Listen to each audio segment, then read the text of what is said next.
હવે ગિરનાર 4 અને 5 આમ ક્વોલિટીની દ્રષ્ટિએ બંને સરખી છે, ખાલી પાકવાના દિવસમાં 2-4 દિવસનો ફરક છે. ગિરનાર 5 તો દાણો અને ડોડવો સેજ ઓલા કરતાં નાનો છે, બાકી અંદરના ગુણો બધા જ સમાન છે. પણ જમીન અને આબોહવાને કારણે અલગ અલગ વિસ્તારમાં થોડું ઉત્પાદનમાં એમાં ફરક આવી શકે છે. અમારો જે અનુભવ છે આ બાજુના સૌરાષ્ટ્ર એરિયાની અંદર ગિરનાર 4નો ઉતારો વધુ સારો આવેલો છે. અને કિરણભાઈ જામનગર સાઈડ ને જામનગર સાઈડના અમુક ખેડૂતો એવું અમને કહે છે કે સાહેબ અમારે 5નો ઉતારો 4 કરતાં થોડોક વધારે આવેલો છે. એટલે બંને વેરાયટી સારી છે. ઓકે, હવે ખાસ આપણે છેલ્લે પ્લોટિંગ અને આ બિયારણ ક્યાંથી મળે છે. તમે કહેશો કે સાહેબ એટલી બધું વર્ણન ને માહિતી તો ઘણી બધી આપી દીધી તમે, પણ આ બિયારણ અમારે હવે વાવવું છે, અમને ભૂખ લાગી છે હવે, પણ આ બિયારણ ક્યાંથી મળે? તો મેં જ્યાં મિટિંગો મેં કરી છે ત્યાં તો બધે વાત કરી છે, પણ જે નવા ખેડૂત ભાઈ આવ્યા છે એના માટે થોડીક માહિતી આપી દઉં. અમે આ બંને વેરાયટીનું પ્લોટિંગ પણ અહીંથી આપીએ છીએ. પ્લોટિંગવાળા જે ખેડૂત ભાઈઓએ પોતાના અનુભવો અહીંયા કીધા કે દરેક ખેડૂતે જેમને પ્લોટિંગ લેવું હોય એના માટેની થોડીક શરતો છે.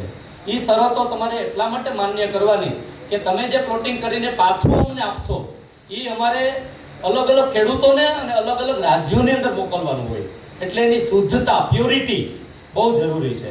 એટલા માટે એમાં અમુક આકરા નિયમો છે જે તમારે પાલન કરવા પડશે. એમાં મિક્સિંગ બિલકુલ ચાલે નહીં.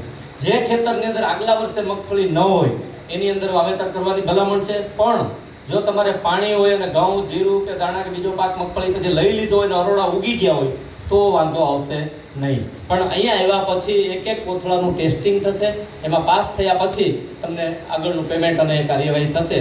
નહીંતર જો મિક્સિંગ હશે ને અહીંયા ફેલ થશે તો આપણા ખર્ચે મગફળી પાછી આપણે લઈ જવાની થતી હોય છે, પણ અત્યાર સુધી આવું લગભગ હજી બન્યું નથી. બરાબર. હવે અહીંથી કોઈને પ્લોટિંગ લેવાનું હોય તો મહત્તમ 2 હેક્ટરની મર્યાદામાં અમે આપીએ છીએ એક નામ ઉપર.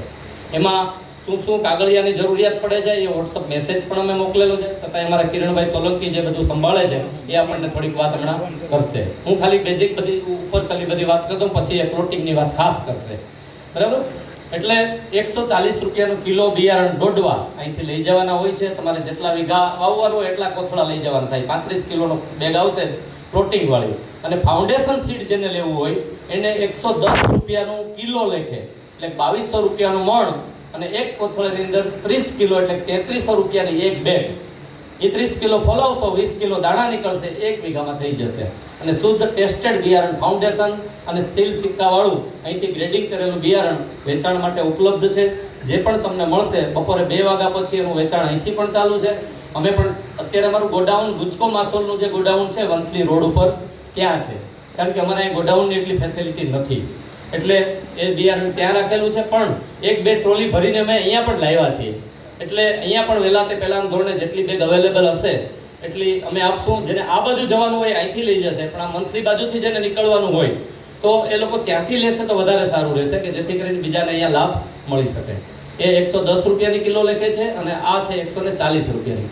લઈ ગયા પછી તમે તમારા ઘરે જઈ અને વ્યવસ્થિત ફોલાવવાની, મિક્સ ન થાય એ રીતે ફોલાવ્યા પછી દાણાને તમારી રીતે જ વાવવાનો. અમે જે ભલામણ કરી ટેકનોલોજી, ટ્રીટમેન્ટ બધું કમ્પ્લીટ આપી, ખાતર, દવા બધું જે કાંઈ તમે તમારી રીતે કરતા હોય કરવાનું. છેલ્લે ઉત્પાદન થયા પછી ઓપનર જે તમે વાપરો છો ખાસ કરીને મગફળી કાઢવા માટે એ ખાસ સાફ કરેલું હોવા જોઈએ. બીજી વેરાયટીનું મિક્સિંગ થશે તો તમારું ટેસ્ટિંગ થશે ત્યારે એમાં ઓલિક એસિડ ઓછું આવશે તો ફેલ થશે નમૂનો.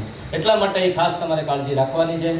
કાઢ્યા પછી એનું ગ્રેડિંગ કરી બરાબર, સિંગલ દાણાવાળો કચરો, પીછું, કાંદું જે કાંઈ હોય કચરો એ કાઢી અને ઉડાડી ધાર દઈ ટૂંકમાં, અને સારું ડબલ દાણાવાળો ડોડવો કોથળાની અંદર ભરી. એ કોથળા પણ અહીંથી અવેલેબલ છે, અહીંથી અમે આપશું. અને ત્યાં તમે જે ઉત્પાદન કરશો એનો ટ્રાન્સપોર્ટ ચાર્જ પણ કેટલો મળવાપાત્ર છે એ કિરણભાઈ હમણાં 2 મિનિટમાં આપણને વાત કરશે. એ વ્યવસ્થા પણ છે. તમે બિયારણ અહીં લાવશો, ટેસ્ટિંગ કરશું, પાસ થશે એટલે 80% પેમેન્ટ ટૂંક સમયમાં તમારા ખાતાની અંદર જ આવી જશે. અને બાકીનું 20% પેમેન્ટ જે સરકાર દર વર્ષે એનો ભાવ નક્કી કરતી હોય છે એ જે ભાવ નક્કી થઈને આવે, ગયા વર્ષનો મેં તમને કીધું 88 રૂપિયા 77 પૈસા નક્કી થઈને આવેલો છે, એટલે 35-36 હજારની ખાંડી તરીકે અમે અહીંયા પાછા ગયા વર્ષે લીધું છે. આ વખતે લગભગ 90 રૂપિયાની આસપાસ કદાચ આવતા વર્ષે થાય એવી પણ શક્યતા છે. એટલે જે ભાઈઓને પ્લોટિંગ લેવાની ઈચ્છા હોય તે અહીંયા કિરણભાઈ સોલંકીનો સંપર્ક કરશે. એમાં જે કાંઈ કાગળિયાની જરૂરિયાત પડશે એમાં કોઈ પણ પ્રકારની બાંધછોડ ચાલશે નહીં, કારણ કે તમારે એક MOU કરવાનું હોય છે, 7-8 પાનાનું ફોર્મમાં સાઇન કરવાની હોય છે. એટલે વધુમાં વધુ દૂરના વિસ્તારના ભાઈઓ પ્લોટિંગમાં પણ અમારી સાથે જોડાઓ અને સારામાં સારી તમારી વેરાયટી પાછી આપો અને સારામાં સારો ભાવ મેળવો. આ પ્લોટિંગની વાત થઈ. ફાઉન્ડેશન સીડ જેમને જોઈતું હોય એમને અહીંથી મળશે. 110 મેં હમણાં તમને વાત કરી એમ ત્યાંથી પણ મળશે, અને જે અવેલેબલ હશે તો થોડુંક અહીંથી પણ મળશે. એસસી અને એસટી અનુસૂચિત જાતિ અને જનજાતિના જે ખેડૂત ભાઈઓ છે, આમાં પણ અમુક ભાઈઓ અમરેલીથી પણ આવ્યા છે.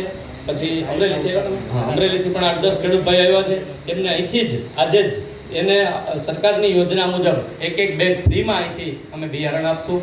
એસટી ખેડૂતો હોય એને પણ એક બેગ ફ્રીમાં આપવાની યોજના છે. સાહેબની પણ ઈચ્છા છે અને સરકારની પણ ઈચ્છા છે કે આપણી વેરાયટી વધુમાં વધુ એરિયામાં ફેલાય. એટલા માટે ફ્રન્ટલાઇન ડેમોન્સ્ટ્રેશન, અગ્ર હળોળ નિદર્શન જેને કહેવામાં આવે, એ સ્કીમ પણ દર વર્ષે મે મહિનામાં આવે.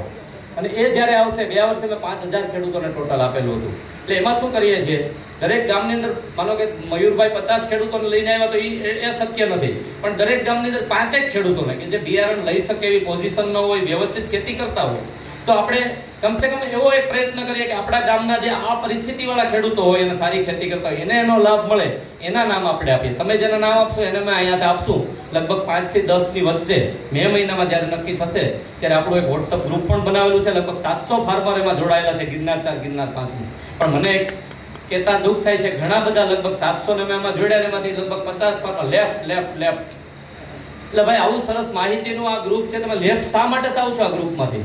અને આમાં કોઈ ફાલતુ મેસેજ તો આવતા નથી, જન્મદિવસની મુબારક ને ફલાણું કોંગ્રેચ્યુલેશન એવું તો કંઈ આવતું નથી. મગફળી માટેનું જ આ ગ્રુપ છે, તો શું કામ લેફ્ટ થવું છે એમાંથી?